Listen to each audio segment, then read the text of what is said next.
Welcome to day 60 of the Atlantic hurricane season, day 78 in the eastern Pacific, and that's where we currently have a storm at the moment, Tropical Storm Flossie, which is currently weakening as it approaches the Hawaiian Islands in the central Pacific. That's still the eastern half of the Pacific, you could say.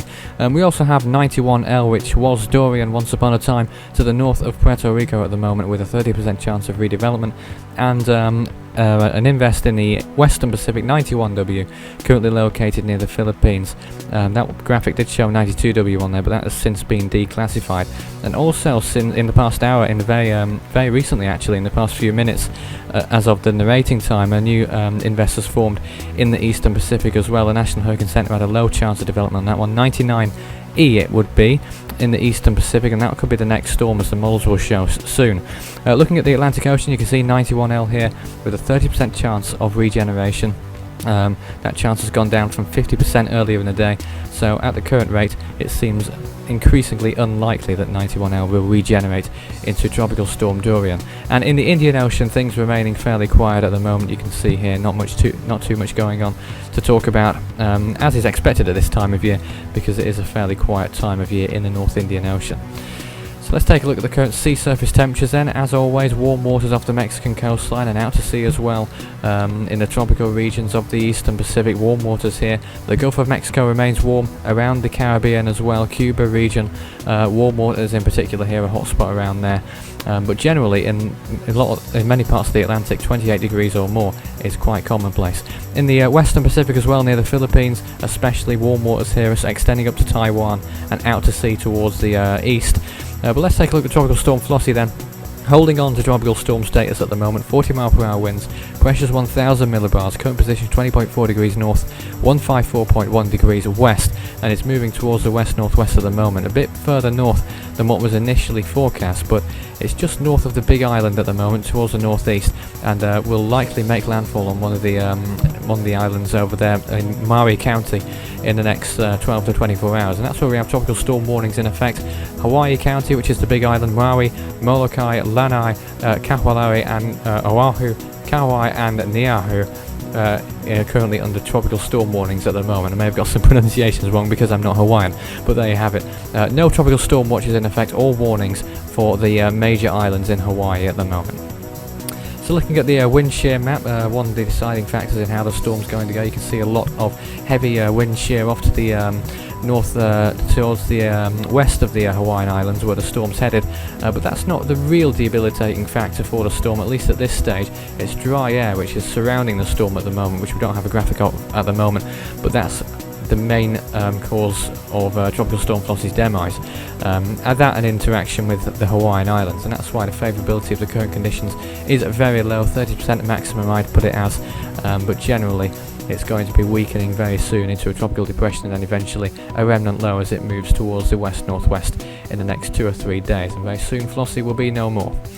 And currently Invest 91L is still going, winds 30 miles per hour, pressures 1015 millibars, positions 21 degrees north, 66.8 degrees west, which puts it just north of Puerto Rico with a 30% chance of development according to the National Hurricane Center. Most of the models predict it to move towards the west-northwest, as you'll see very shortly. So put them all together and we have this little track forecast which will move it through the Bahamas towards Florida, but it will probably be a very weak system, if it is indeed a system at all, by the time it gets that far. So looking at the western Pacific satellite imagery then, the past 24 hours or so, you can see quite a cluster of showers over the Philippines, very disorganised, quite a big mess going on over there at the moment. Invest 91W moving out into the South China Sea just about in the past 24 hours, and 92W declassified very recently just off the eastern coast of the Philippines.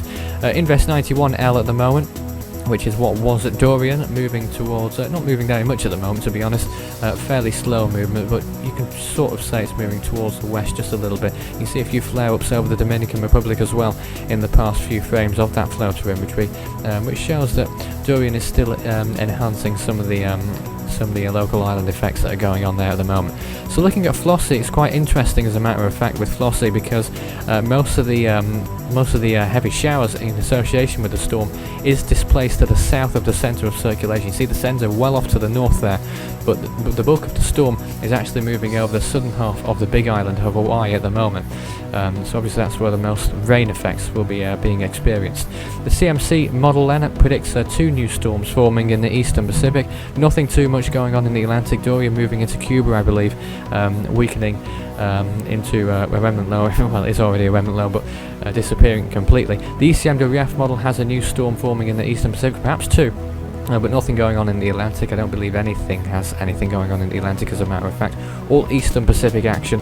You can see there two new systems towards the end. The GFS model really goes to town with the new storm 99E in the Eastern Pacific, which develops it into at least a hurricane, perhaps even category 2 or 3, looking at that graphic there. But nothing going on in the Atlantic. The NavGem model also predicts a system forming in the Eastern Pacific, moving a bit more towards the north, but still not affecting land, or indeed getting anywhere near affecting any land areas. But that would be another storm in the Eastern Pacific in the next few days. The GFDL model, this one's for Dorian. You can't really see anything much going on as what's left of Dorian moves into the Bahamas or into Cuba and dissipates. And the HWRF one, this one's for Flossie, moving through the Hawaii, but you can see on this one the next system moving through the Eastern Pacific as well. There's quite a significant storm, probably a hurricane, according to the HWRF as well.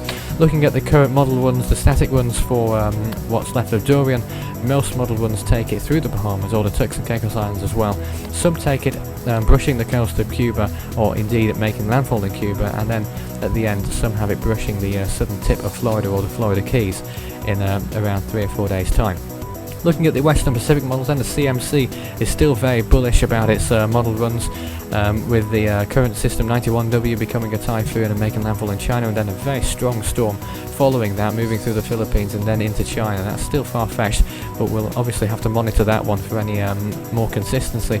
The GFS model remains quiet at the moment, a tropical storm probably forming in the South China Sea, quite by comparison, and moving into China. That would be 91W as well. Looking at the overall predicted season scores for July the 30th, no change because no systems have intensified or announced themselves to the world as a storm name. So the top three: William in first place with 68 points, Ken in second with 67, and Hurricane in third place with 66 points. You can submit your own storm totals at the website force13.com/interactive. Just click on the 2013 Predictor Season button and submit your totals, and it will be up on the leaderboard in due course. Normally when the next storm forms you'll get it updated, because usually apart from that I'm too lazy to do it, but there you have it. On this day then, for July the 30th, in 1960, Tropical Storm Brenda peaked over North Carolina before making more landfalls in Maryland, New Jersey, Long Island and Connecticut. In 1966, Hurricane Dorothy turned post-tropical.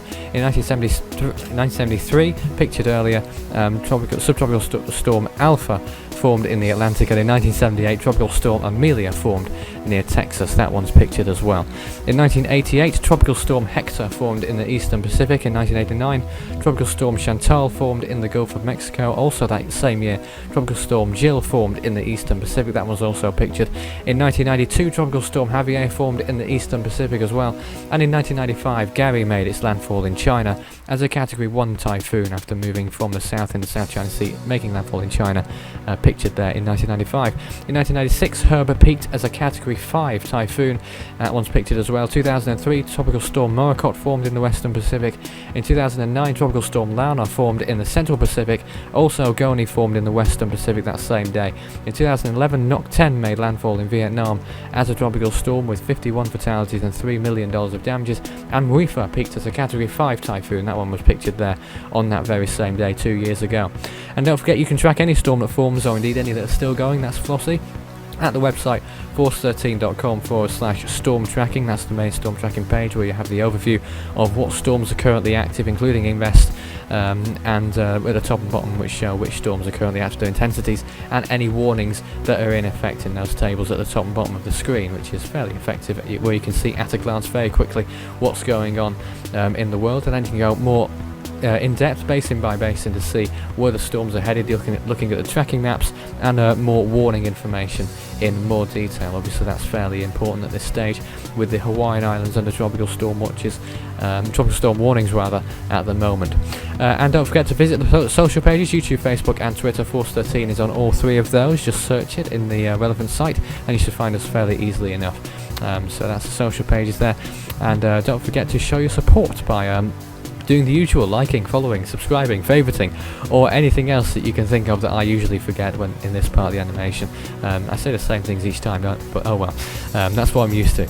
I very do much appreciate any positive feedback or otherwise that I may receive for these videos. And don't forget to visit the new Storm discussion forum, which launched online at the website force13.com in the past week or so. Please do, if you have anything to say about the current storms. That's the best place to be, where it's all going on, hopefully, or one day soon. That's just still a new thing, so it's not excessively busy at the moment, but here's hoping that one day it will be. But there you have it. The next bulletin will be coming up at the same time at midnight UTC on Wednesday morning, July the 31st, if there are tropical systems that are notable, that are currently forming or worth watching. But in the meantime, we'll see you around. Until then, that's all for now.